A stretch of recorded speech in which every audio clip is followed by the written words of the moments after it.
Good afternoon, everyone. You're welcome to the 12 p.m. Balingwa newscast on Equinox Television. We begin the first part in French with you. Good afternoon. Bon après-midi à vous, Innocent Azé. Mesdames et messieurs, bon après-midi à toutes et à tous.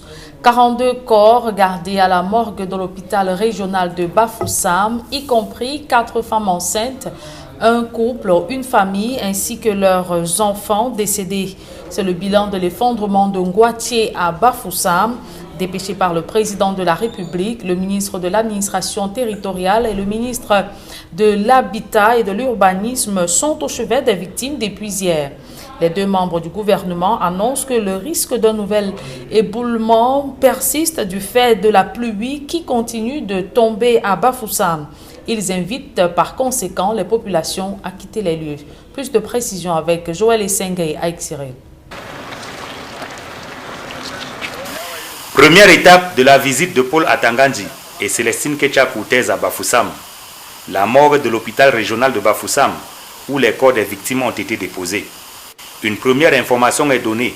La morgue a reçu 42 corps, dont 4 femmes enceintes. Deuxième étape, les urgences de l'hôpital régional de Bafoussam. Les rescapés ici, c'est beaucoup plus de jeunes enfants. Un cas retient particulièrement l'attention, celui d'un adolescent dont on dit qu'il a fallu creuser la terre pour le sauver. Le MINAT et le MINDU tiennent ensuite une séance de travail avec les responsables de l'hôpital et une autre dans les services du gouverneur. À l'issue de ces 2 séances, le bilan chiffré de l'effondrement de Ngouaché est dressé. En ce moment, nous avons enregistré 42 décès. Il y a 6 hommes adultes, 10 femmes adultes, 4 femmes enceintes, 11 enfants garçons et 15 enfants filles. Je voudrais dire que ces enfants sont généralement âgés de 6 à 15 ans. Il y a eu le cas d'un homme et une femme décédés avec leurs 6 enfants. En ce moment, il y a 36 corps qui ont été formellement identifiés. Comme première mesure, après ce drame, un cordon de sécurité sera dressé et les populations appelées à quitter les lieux. Je voudrais également demander aux populations qui ont ainsi été eux-mêmes, c'est ce que je dis souvent, l'environnement qui nous nourrit peut nous tuer. Lorsque vous adressez une colline, ne soyez pas surpris que cette colline s'effondre sur vous. Nous voulons donc appeler les hommes de médias, les radios, à demander aux populations de manière disciplinée et ordonnée, parce que s'il y a un mouvement de foule, la colline va trembler et nous n'allons pas pouvoir être comptables de ce qui pourra se passer.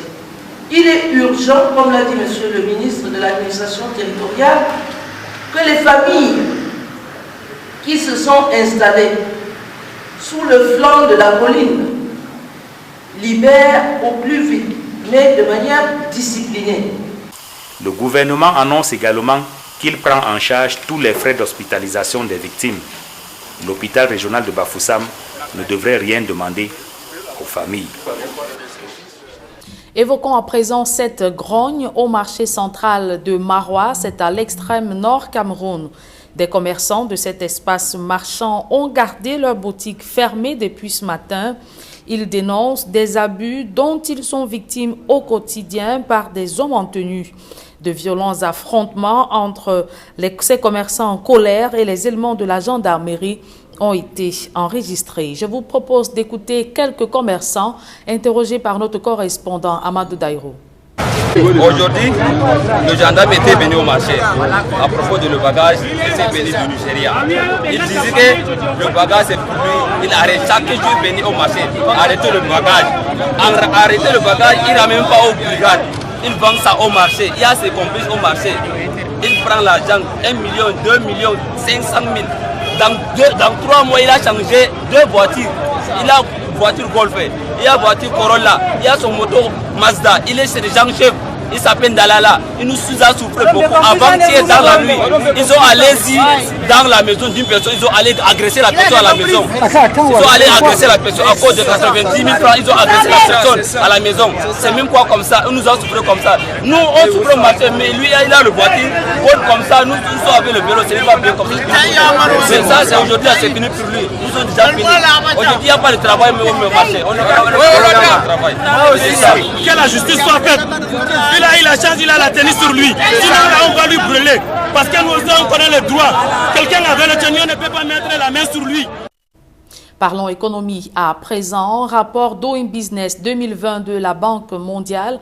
Le Cameroun perd une place au classement et occupe désormais le 169e rang sur 190 économies dans le monde. Sur 10 critères d'appréciation du climat des affaires à l'accès aux informations sur le crédit est le seul indicateur où le Cameroun s'est amélioré.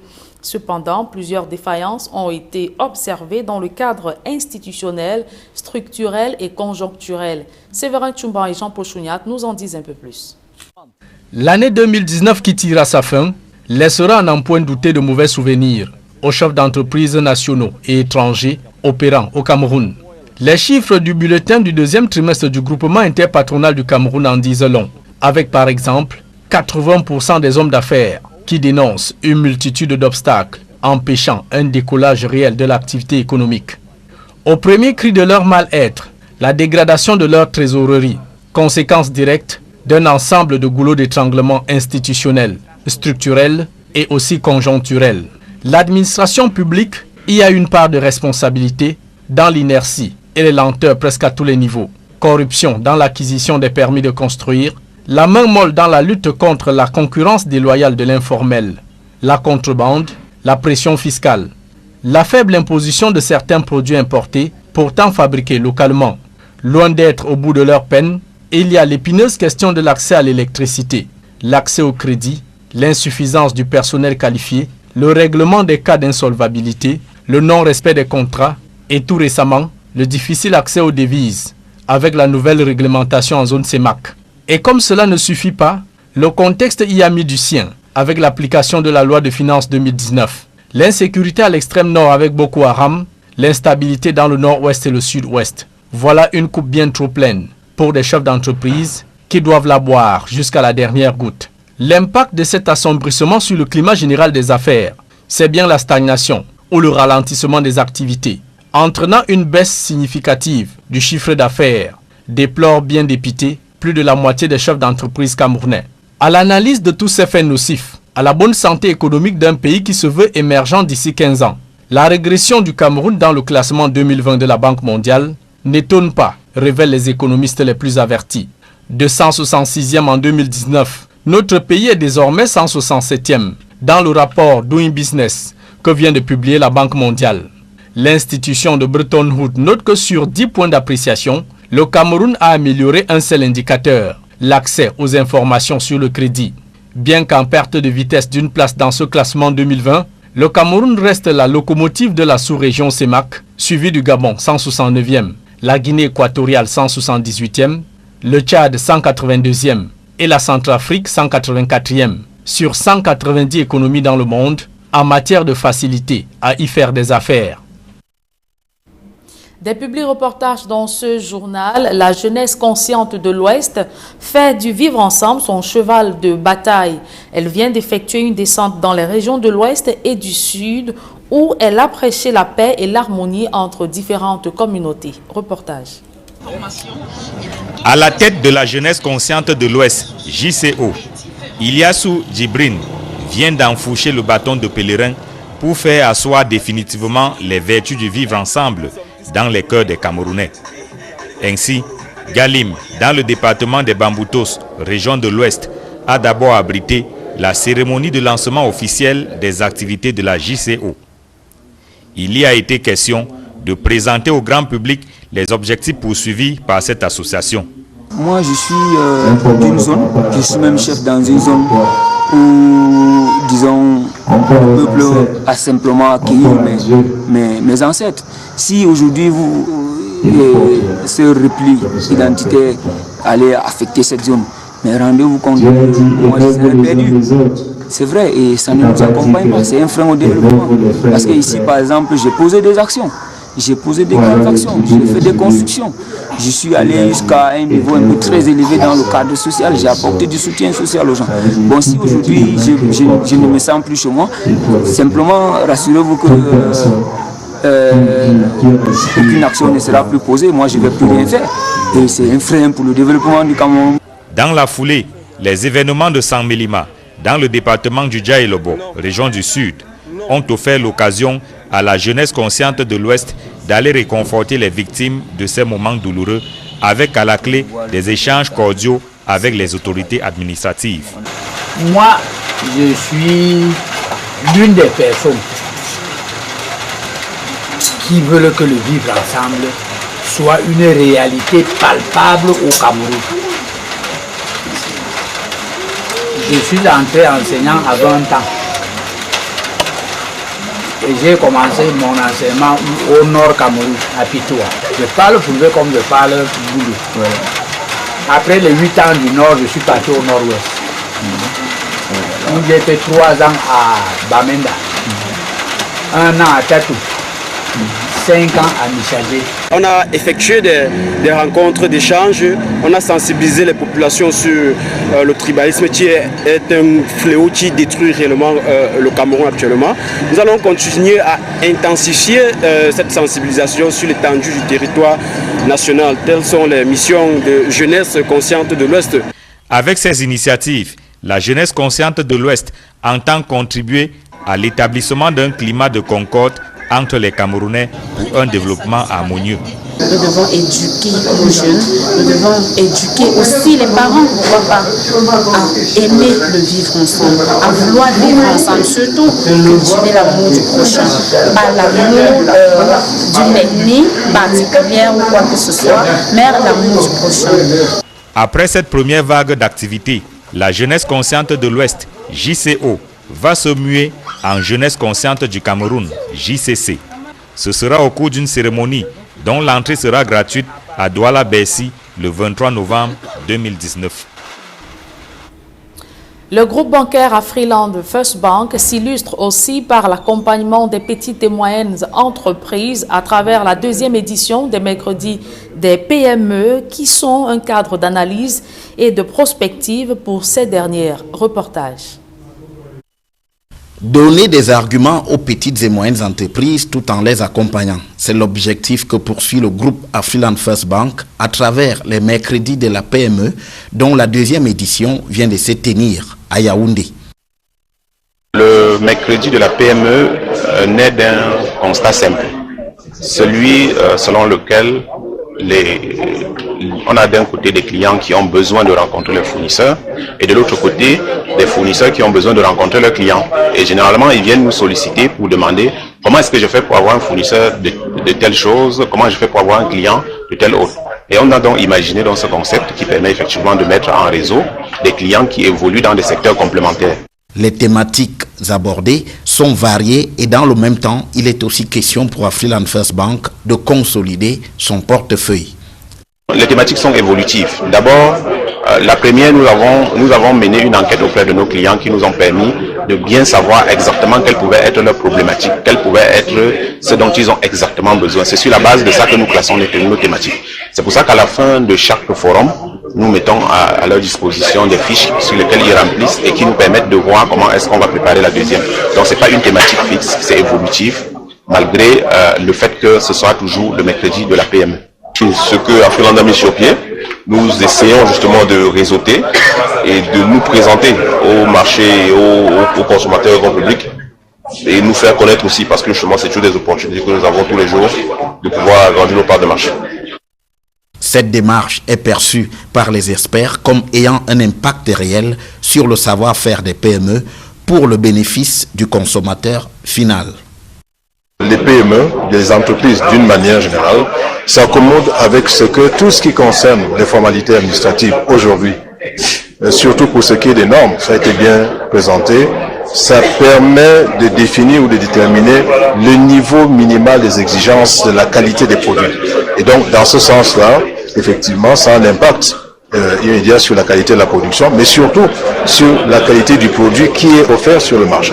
Donc c'est le consommateur à la fin de la journée qui en est le bénéficiaire.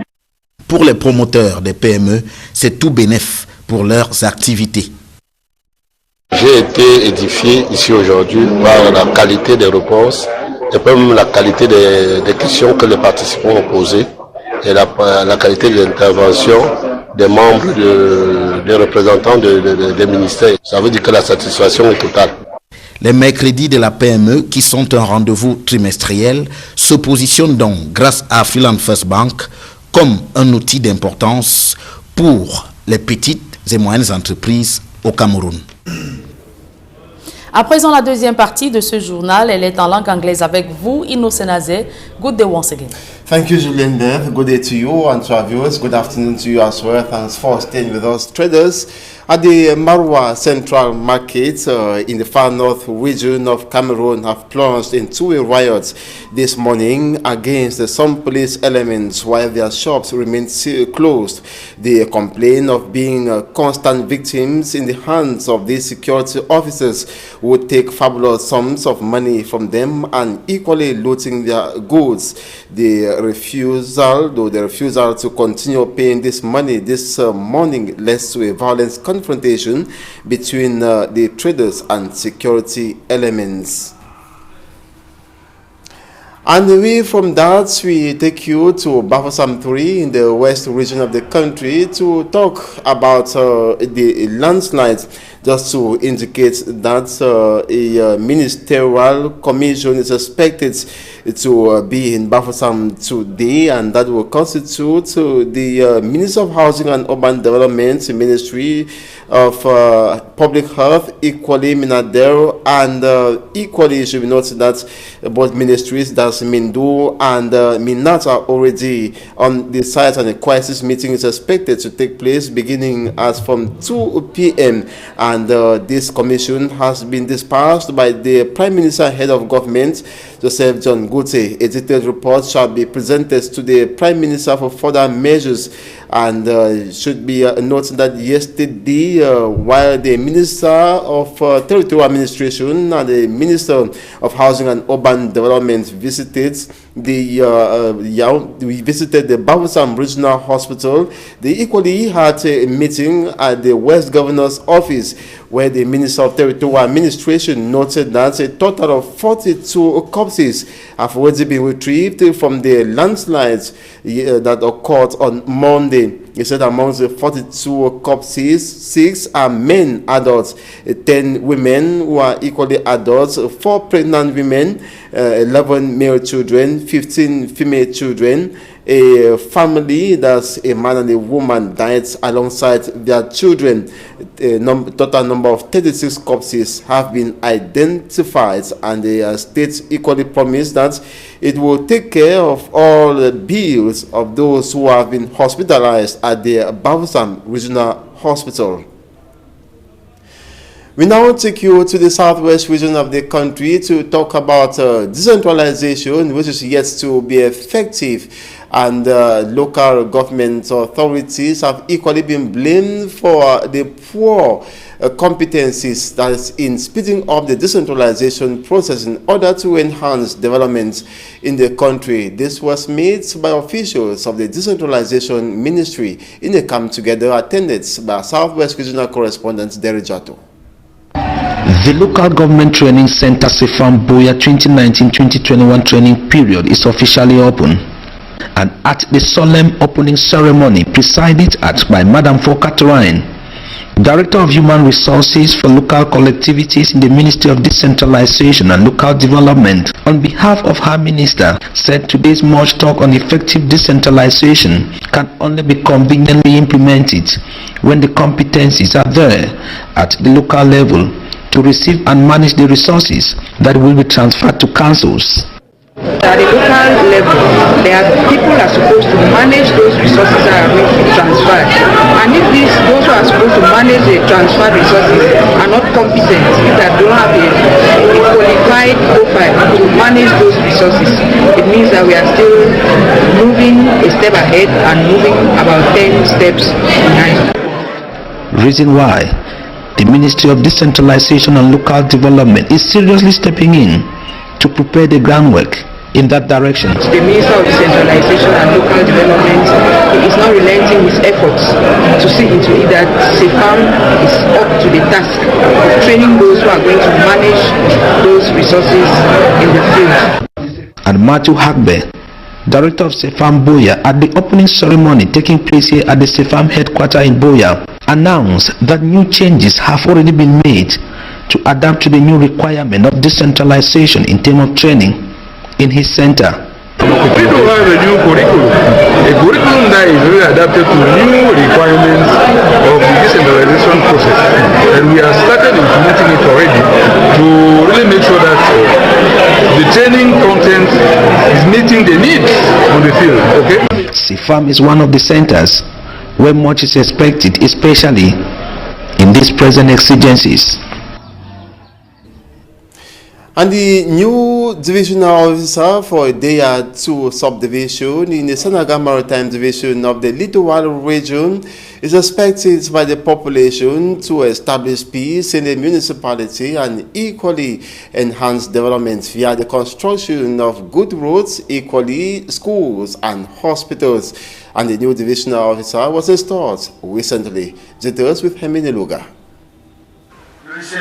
It is with respect to the recent October presidential decree on the appointment of divisional officers in the country that the installation ceremony of Panda Emi Lashil as new divisional officer of the Deya 2 municipality was held. He takes over Daouda Issa, called to other duties. Panda Emi Lashil pour diriger désormais l'arrondissement de Deya 2e en remplacement de M. Daouda Issa. A ceremony presided at by the senior divisional officer of the Senegal Maritime, who encouraged assiduous work to the newly installed divisional officer. A similar ceremony was held in Dizangue, where Ebok Sanjomo Sostem officially replaced Nzang Ebkode Jean-Jacques. A ceremony attended massively by the sons and daughters of the Sangé left the locals voice out some expectations. He should always be a peace initiator and he should bring down. Priorities are development in all domains, health, education and infrastructure, amongst others. The civil administrators have then officially received their batons of command. All left is for them to be loyal in their respective localities.